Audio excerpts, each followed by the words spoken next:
Assalamualaikum warahmatullahi wabarakatuh. Sahabat sang pencinta ulama channel.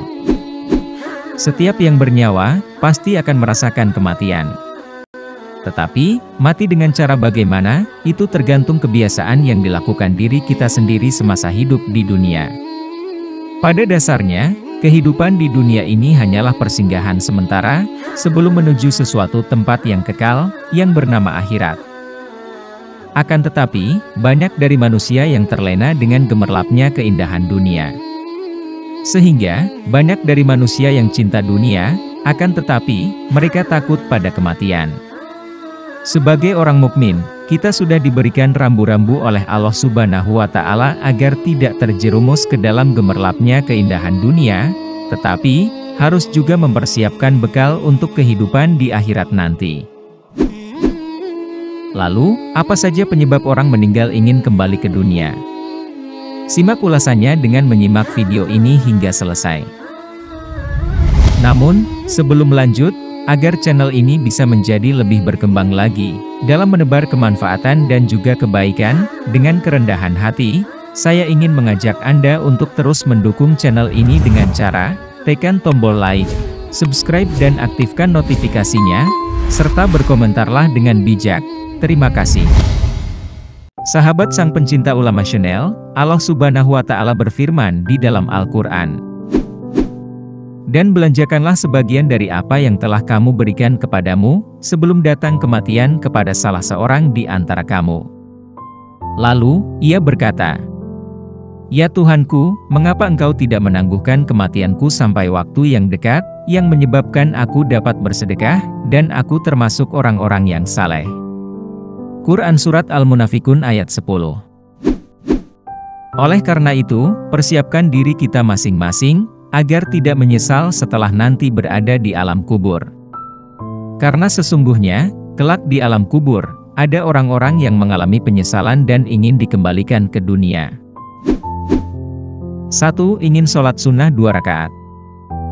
Di alam kubur nanti, orang yang sudah meninggal dunia dapat melihat bagaimana balasan besar dari Allah Subhanahu wa Ta'ala untuk mereka yang melaksanakan sholat, sehingga mereka ingin kembali hidup di dunia, kemudian melaksanakan sholat sunnah walaupun hanya 2 rakaat saja.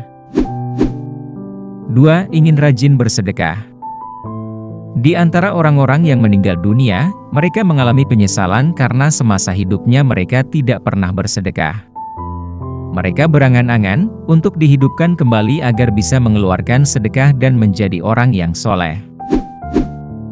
3. Mengabarkan kebaikan kepada kerabat. Orang yang telah meninggal dunia, ketika ia mendapatkan kenikmatan dari Allah Subhanahu wa Ta'ala, maka ia ingin kembali ke dunia untuk mengabarkan kabar gembira kepada keluarganya dan orang terdekatnya, agar mereka banyak berbuat kebaikan dan beriman seperti apa yang kerjakan, agar mereka tidak akan menyesal. 4. Ingin beramal soleh. Angan-angan terbesar orang yang sudah meninggal dunia adalah bisa hidup kembali dan melaksanakan amal soleh. Ketika seseorang sudah masuk ke alam kubur, ia sudah bisa melihat apakah dirinya kelak akan masuk ke dalam surga, ataukah masuk ke dalam neraka. Maka, orang-orang kafir akan meminta kepada Allah Subhanahu wa Ta'ala agar dihidupkan kembali, agar bisa beramal soleh. 5. Ingin kembali mati syahid. Orang yang mati syahid, kelak akan mengetahui besarnya pahala yang ia dapatkan karena mati syahid, sehingga mereka menginginkan untuk kembali ke dunia untuk kembali berjihad, dan mati syahid kembali. Sahabat sang pencinta ulama channel, itulah 5 hal yang menyebabkan orang yang telah meninggal ingin kembali lagi ke alam dunia. Semoga pembahasan ini dapat menjadi pelajaran berharga untuk lebih meningkatkan keimanan dan ketakwaan kepada Allah Subhanahu wa Ta'ala, sehingga lebih giat lagi dalam melakukan amalan kebaikan semata-mata untuk mencari ridho Allah Subhanahu wa Ta'ala. Marilah kita berdoa kepada Allah Subhanahu wa Ta'ala, semoga kita semua diberikan jalan yang lurus oleh Allah Subhanahu wa Ta'ala untuk tetap istiqomah dalam iman dan Islam, sehingga kelak dapat diridhoi oleh Allah untuk masuk ke dalam surga dengan hisab yang ringan. Amin ya Robbal Alamin. Jika terdapat kesalahan dalam penyampaian materi, kami mohon maaf. itu adalah murni kesalahan dari kami sendiri. Jika benar, serta memberi manfaat bagi Anda, itu semata-mata datangnya dari Allah Subhanahu wa Ta'ala. Terima kasih sudah menonton dan sampai jumpa di video kami selanjutnya. Tetap dukung kami. Wassalamualaikum warahmatullahi wabarakatuh.